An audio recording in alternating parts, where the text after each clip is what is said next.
Nobody snatches defeat from the jaws of victory quite like the Atlanta Falcons, and that held true once again today, Sunday, November 30th, where the Falcons fall 27 to 24 to the New York Jets, effectively ending the Falcons season. The Falcons dropped to 4-8 with the loss. It raises the Jets record to 3-9, so congratulations to them for winning their third straight. And yeah, it was an absolute disaster once again for the Falcons.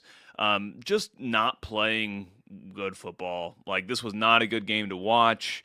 It's obviously a team that is reeling a little bit, obviously without Michael Penix, the quarterback that they had prepared for having, but it wasn't even the quarterback that was the problem. I think Kirk Cousins played generally well in this game, but you had the recurring errors that are just killing the team on defense and most especially on special teams, where we will start today. And this isn't going to be too long of a show, just kind of recapping the calamity that we saw on display today. Highlighted maybe by Jamal Agnew's muffed punt that he fields. Believe this was in the second quarter. Fielding a punt inside of his own 10-yard line, does not catch the ball. It's recovered by the New York Jets at the 2-yard line that sets up an easy one-play touchdown scoring drive for them. Later on in the game, the Falcons kicked off and allowed a 90-yard return or thereabouts.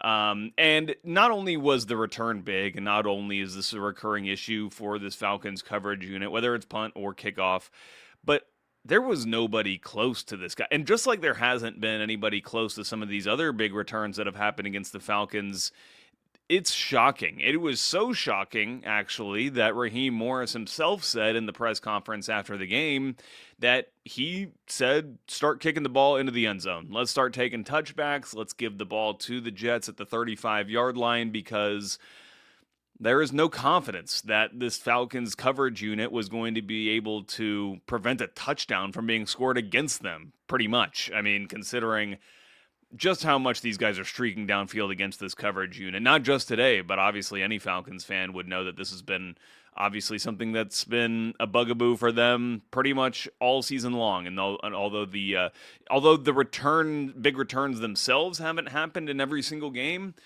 there has been at least one special teams calamity that has seemed to happen in just about every game so far this season. And so, therefore, it's unsurprising that people are calling for Marquise Williams' head. He is the team's special teams coach. And, it's, I think, hard to argue that, there shouldn't be a change made at the position, especially when Raheem Morris said after the team's third game of the year against the Carolina Panthers that Ike Hilliard was fired as the team's wide receivers coach due to performance, because the performance was not good enough from the wide receiver room, I suppose. I've never really bought that line, but if that's the line that he's going with, then you would think that would be just the same for any other coach on the staff.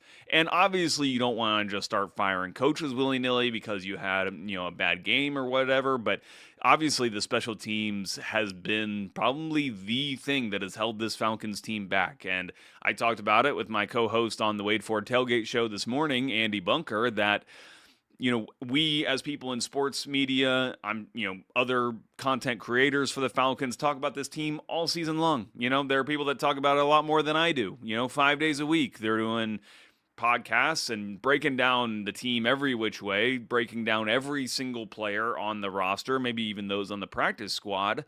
And yet, none of that really seems to matter if you can't tackle on special teams and if you can't make kicks, if you can't execute the way that top level teams are supposed to execute in the NFL, because ultimately the league has so much parity that if you don't execute as you're supposed to on special teams, you're basically playing from a hole, that you're digging yourself out of constantly throughout the season. And that's been the case for the Falcons. It's one of the many problems that they've had over the duration of the year, but maybe the most glaring one. And it's not just hardcore Falcons fans that understand this special teams unit has been lackluster in all different areas. During this game, I'm getting texts from friends and family, and obviously it's happening. And by the way, like family that's like not even that big of Falcons fans that like kind of tune in but are not maybe intently watching every single game. In fact, maybe it says something about them. Maybe I'm not even giving them enough credit for being Falcons fans, considering the one I'm thinking of was watching today when I was also getting texts from other friends saying the season's already over. I'm, doing something with my kid. I'm not spending my time sitting in front of the TV watching it. And that's where this Falcons team is. That's where this organization is right now. And that kind of says how just how beleaguered this organization is right now in the minds of what should be some of its most hardcore fans, which is it's just a shame. And we'll talk a little bit later about kind of just the state of things overall. But like I said, today was just kind of highlighted by the special teams, but it was just a game about a lack of execution. On top of the special teams, I mentioned that, Jamal Agnew had that fumble. That was the only turnover in the game, so the Jets win the turnover battle. And the Jets came into this game today having created 2 turnovers all season long. They were on pace for the worst turnover margin, or at least the fewest takeaways of any team in NFL history. That team currently is the 2018 49ers, who I believe had like 6 or 7 takeaways in that season. The Falcons lost the turnover battle to that team today. That's like hard to do against this Jets team, considering just how little they turned the ball over. And again, it's not like the Jets even turned you over. You lost the turnover battle because you literally muffed the punt. You didn't catch the ball, and that just kind of highlights the errors that this Falcons team was having today. And it wasn't just Jamal Agnew who didn't catch the ball on that punt. And by the way, he shouldn't be fielding the ball where he was trying to field it. And Raheem Morris said as much after the game, again, leading to some of the coaching or instruction that he's getting, like is either not getting through or not clear or is wrong. I don't know what exactly is the case, but it's just a problem. That much we definitely do know. But also, it was other players, like the receiver room was frankly a disaster today. I thought Kirk Cousins actually played pretty darn well, considering the fact that, you have Mooney dropping the football toward the end of that game. Was it Kyle Pitts who had a drop? I can't remember. Now it's slipping my mind, but there were back-to-back drops on the final drive where the Falcons had a chance to do exactly what the Jets did and just, have a quick drive down the field, needing to pick up 30 yards or so to get yourself in field goal range.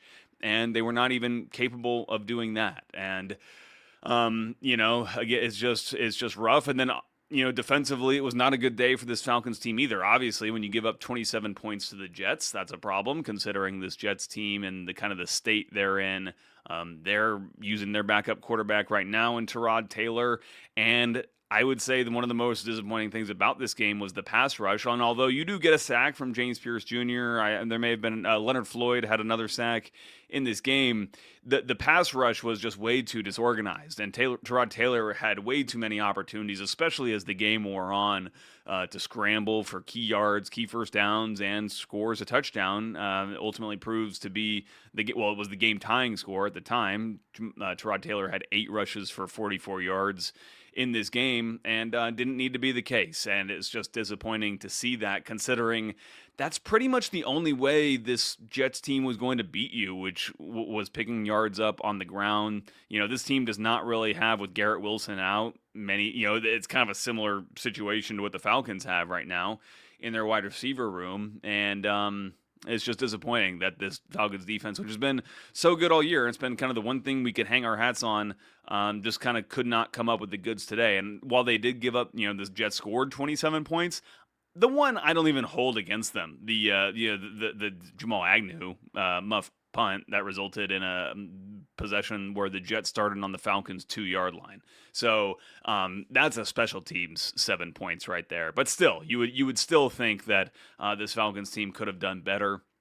The Falcons did win the time of possession battle, so you can't really say that they were constantly on the field. But the offense was just kind of giving the ball back to back to the Jets and putting the team back on the field quite often. It was not, like I said, a good game to watch. And I think that the score 27-24 kind of tells, I think, the wrong story of this game. That kind of tells you the story of kind of more of a high powered, offensive attack by these teams, but it really was not. It was, two struggling football teams, and credit to the Jets who were able to do the things they needed to do, especially toward the end of that game to win it. And the Falcons have now lost 5 one-score games this season. Don't know exactly how much to take of that. There's obviously the old cliche that like good teams find ways to win close games.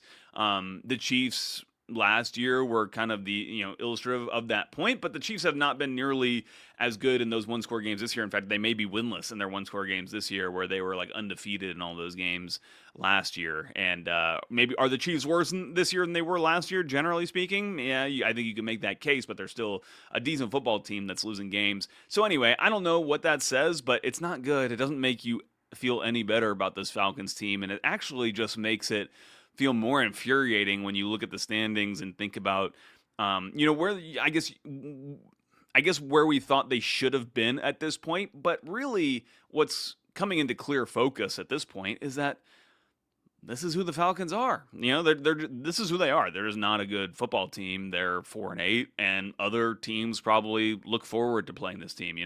When we look through what the team has remaining the rest of the season, Seattle at Tampa Bay, then you got to go across country to play at the Arizona Cardinals, who are another struggling team, and then you get the Rams at home before playing the New Orleans Saints to finish the season. But those teams that are in playoff hunt, like the Seattle, Tampa Bay, Rams, are probably looking at the Falcons, and thinking this is our game. This is a winnable game against a not very good football team, and it will be very interesting to see how this Falcons team is able to show up for the remainder of these 5 games. It's going to be a long 5 games. I can't remember, probably since 2020 that the Falcons were out this early, kind of out of contention this early in the season. So, I know a lot of people make a big deal about the Arthur Smith tenure and how much of a failure it was, and that he was just kind of stuck at the 7 wins mark the whole time. And listen, like, if you're only winning 7 games, I'm not trying to look at this through 2 rose-tinted glasses. But at least, I'm just saying, as a viewer, at least the way that things shook out those years, the team was kind of still in contention pretty late into the year. Even the Marcus Mariota year, I think with 3 games left, they were still alive to potentially continue their season. And this is, maybe the biggest failure of them all. Like, I can't remember, maybe the last, this is definitely a bigger failure than the year where Arthur Smith got fired at 7-10. Probably as big of a failure as maybe, the year that Dan Quinn was fired and Raheem Morris took over as interim. This is a 4-8 football team now that is that is in its winning window. Like, this is the window where the team spent the money at quarterback to try to, unite all these top draft picks on the offensive side of the football that they had, spent all that capital amassing. And not only has it just been not as much as they hoped for, maybe barely missing the playoffs and being a frustrating, continuation of the playoff-less streak for that reason. But this team isn't even close to making the playoffs right now. This team is, certainly on track to finish with another losing record. A record that has, again, continued throughout the Raheem Morris tenure through 2 years. And again, we're not fully there yet, so, asterisk that, but we all know with those 5 games that I rattled off still remaining, this team is not going to finish any better than 8-9 would be like, that's impossible. Like, it's I don't want to try to predict right now how bad it's going to be, but this team's going to need to fight and scratch and claw to try to get themselves to respectability by the end of the season. And so, that's just what I'm kind of like at a loss for words here a little bit, because I grew up a Falcons fan. I am a Falcons fan. I've said that on the podcast. I want to see this team do well. Obviously, in my role as a reporter and covering the team, getting to talk to the players, like, I want good things for them as well, and the coaches. Like, I want to see them succeed, but the reality is that that's not happening right now. And so the natural question arises of, like, change has to happen. Like, you can, obviously this is not sustainable, and I have to think that Arthur Blank is as frustrated as anybody, and I'd never question his willingness to want this team to win. And I think to the extent that there have been kind of if he's kind of been a barrier to winning, it's been because he wants it so badly. Like certain decisions get made, and I don't know exactly what those might be, but all I'm saying is that I think Arthur Blank obviously wants it as much as anybody. But it's not happening. It's not happening, and you got to really think about what the future is for this team. And it's probably not even just who's the head coach of this team going forward or going into next season. You have to look at the roster, some of the players. Like, are there any key players that you feel like it might benefit the team by parting with in order to maybe collect some more picks, because this team is already down picks next year as well. So there's going to be a lot to kind of think about and ruminate on, not over these last 5 weeks, but going forward. I do think that it's probably just a very slim chance that there is an in-season firing of Raheem Morris. I think if it were to happen, you do have a Thursday night game against Tampa Bay. So you play at home against Seattle next week, and then you play at Tampa Bay the following that coming Thursday, and that would give you that mini bye. Plus, you get a road game to start it off, going out to Arizona. That might be an opportunity to do it. However, I just don't know. The only reason it would happen is a show from Arthur Blank to say that, like, this is not the standard, this is not good enough. I'm sure he does not think that this is good enough and this is not the standard as it is, but it's just a matter of whether, he feels like making that change is necessary, I guess, at this point. And I don't think it's going to necessarily change anything. It's not like a coaching change is going to suddenly get you into the playoffs. The playoffs are out the window at this point. Maybe because they're out the window, that's why you do make a change, but I just don't think ultimately it really helps the team at all. I think a change on the coaching staff is more reasonable, and that could send a message as well, like through the organization, to say, like, this is not good enough, and so we're going to bring in somebody who we feel will give us a better chance in certain areas. But I think it's happening at the end of the year. Like, I don't see how it's tenable to go forward at this point with Raheem Morris into next season, which is unfortunate, but that's just the way that it works in the NFL. Again, something I was talking about with Andy Bunker this morning on the Wade Ford Tailgate Show is that this is kind of like, it's tragic, but it is the beauty of the NFL, that it, like, everything matters. You cannot go sleepwalk up into East Rutherford, into the Meadowlands, and think that you're going to just, like, come away with a win against the Jets because the Jets are bad and you think you're better than them. Like, you have to go earn everything you get in this league, and the Falcons have not earned it enough, and whether it's been because of a slight error, you just have like one guy miss a kick, or one unit doesn't tackle on a coverage, or you have one drop, whatever it is, it's the collection of all these things that are ultimately holding this team back. And it feels like a long road to get there. I would say, I think if you look at a team like the Indianapolis Colts, they're a great example of a team that probably felt like they were super far away from the playoffs too, and were able to get, leverage their head coach, who is their offensive play caller, with a quarterback that could execute, and a good understanding between the coach and the quarterback of what they were capable of. And they already had some key players like Jonathan Taylor, and they were able to turn things around relatively quickly. And so I don't want to say that, like, next year's out the window or anything close to that. But it just feels really bad right now.